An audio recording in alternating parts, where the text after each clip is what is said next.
Hey everybody. So last night I had some friends over for poker, and one of my buddies, he's pretty smart. He studied mathematics in college, but realized that he can make more money owning businesses. So he quit college and became a businessman. He's really well off. So I'm a person that pretty much anything that intrigues me or any question I come up with, I want to find the answer to.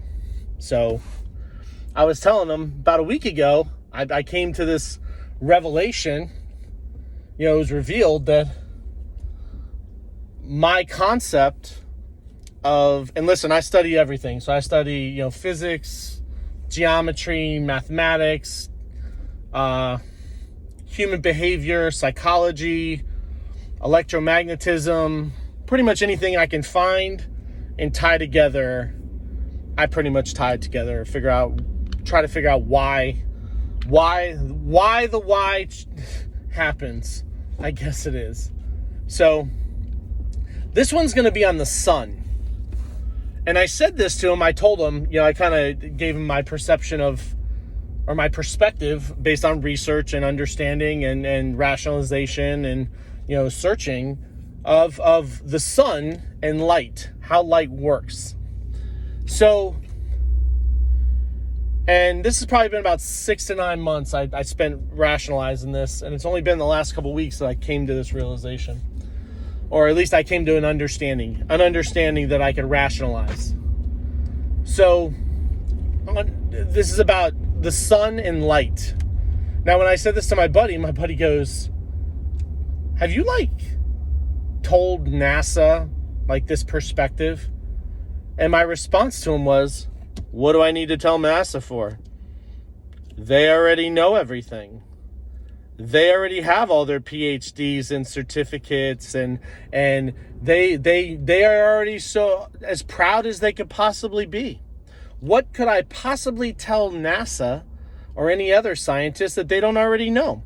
Because whenever I make a statement to a scientist, or I say something on a 300,000 page quantum physics page, people lose their minds, right? Just lose it. So why would I tell anybody anything? I actually submitted a paper at the University of Florida on another topic, and I can talk about that topic, regarding motion, mass, and electromagnetic and gravity, basically. It was ignored. Why? Because people already know everything. So why would you tell anyone that already knows everything?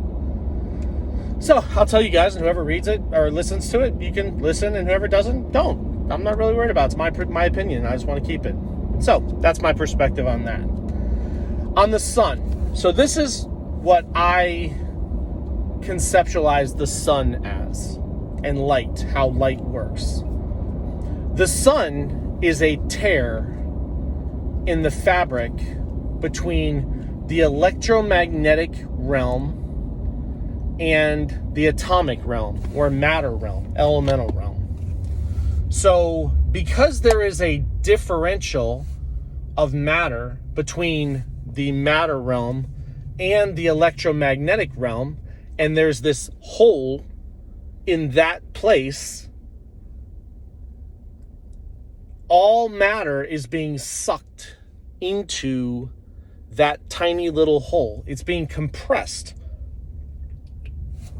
right? Because our entire universe operates on differentials in pressure. Our atmospheres operate that way. Thermodynamics operate that way. Fluid dynamics operate that way. Everything operates on differentials in pressure.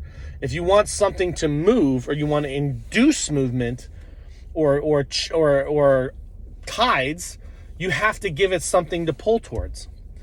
So I think that there is a tear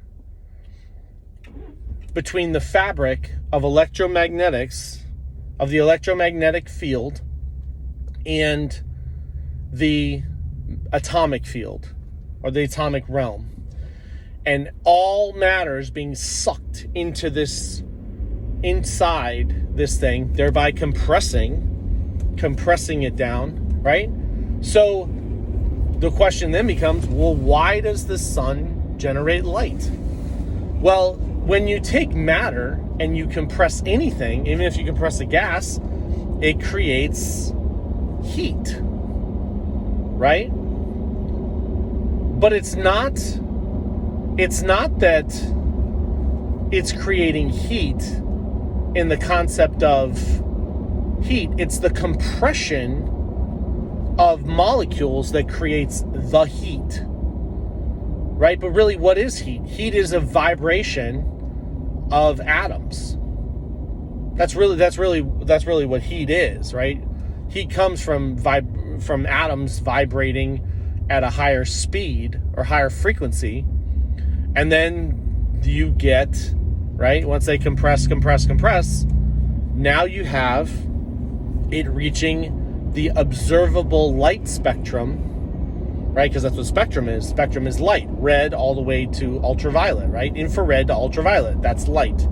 And the sun gives off this entire waveform, all of them. So, the sun is basically what's called a tora, or like a donut-shaped thing with a hole in the middle of it that is pulling as much as it can through this tiny little hole in the fabric, and it's compressing all these molecules, and and the molecules have vibrated to a frequency that is white light. Okay, whatever that frequency is. Now, they're folding on themselves, so think of it like not all the matter is going to go through the hole because it can't get through the hole. Only so much can fit, but it's turning on itself. So as it turns on itself, right, kind of like how cold water's really deep where there's no light, and warmer water's at the top where there's light. Okay, so as it's turning on itself, it's actually moving, right? It's in rotation. Okay, so it's pulling and pulling and pulling, and then you have light spectrum off of it. So then if you take this concept, this idea that it's just a hole between the electromagnetic field and the atomic field, and that it's just compressing matter into this hole to create light, now you can ask, what is light? Well, there's been a lot of physics stuff about light doesn't experience time. It can be in all places at the same time, and it's influenced in all places at the same time.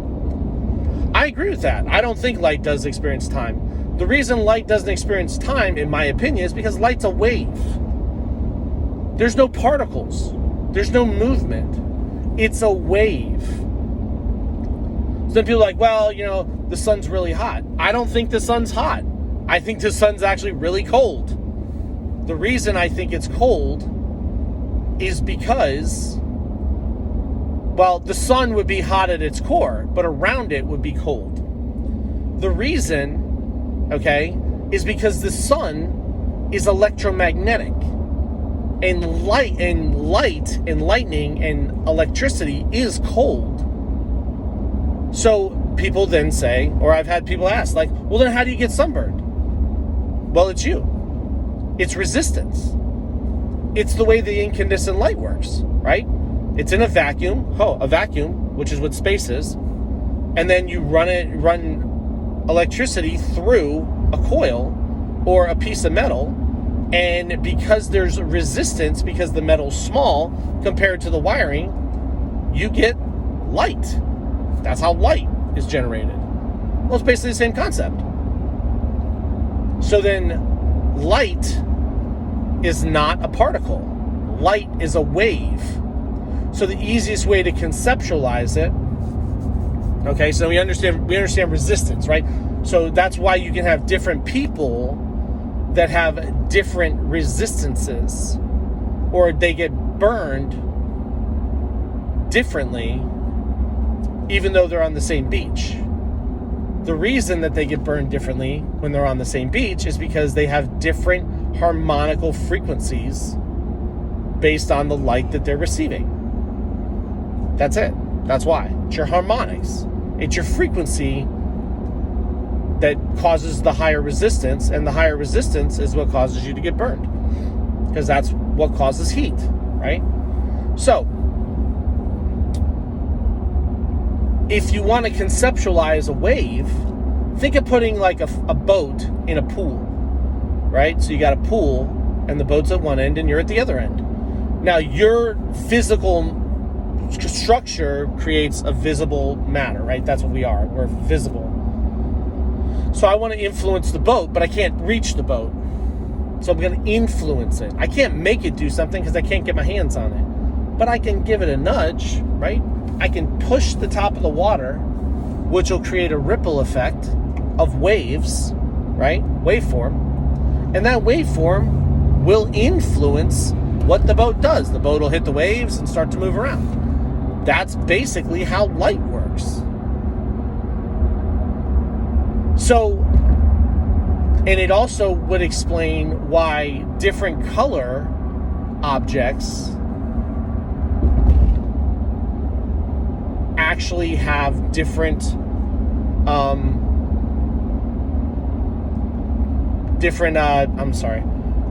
like they get hotter or they get cooler. Like white is cooler than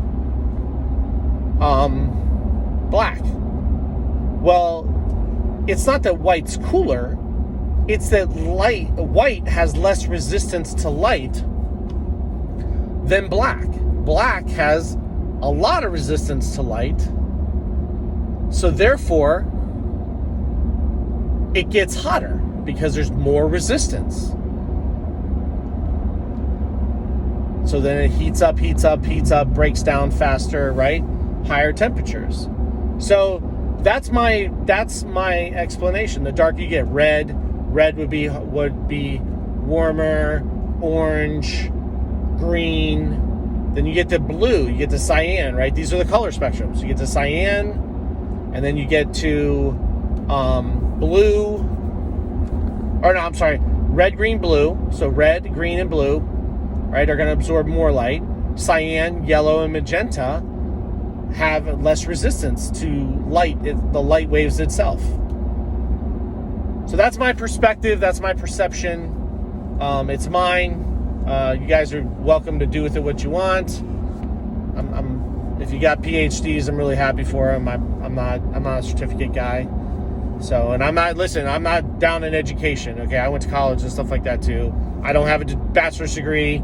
I do have an associate's degree, but I've found that I just like studying and learning about things that I'm interested in. So I thought it was cool. I think it's interesting. I'm not sure if it's right, but to me, it kind of makes sense. And God bless you guys.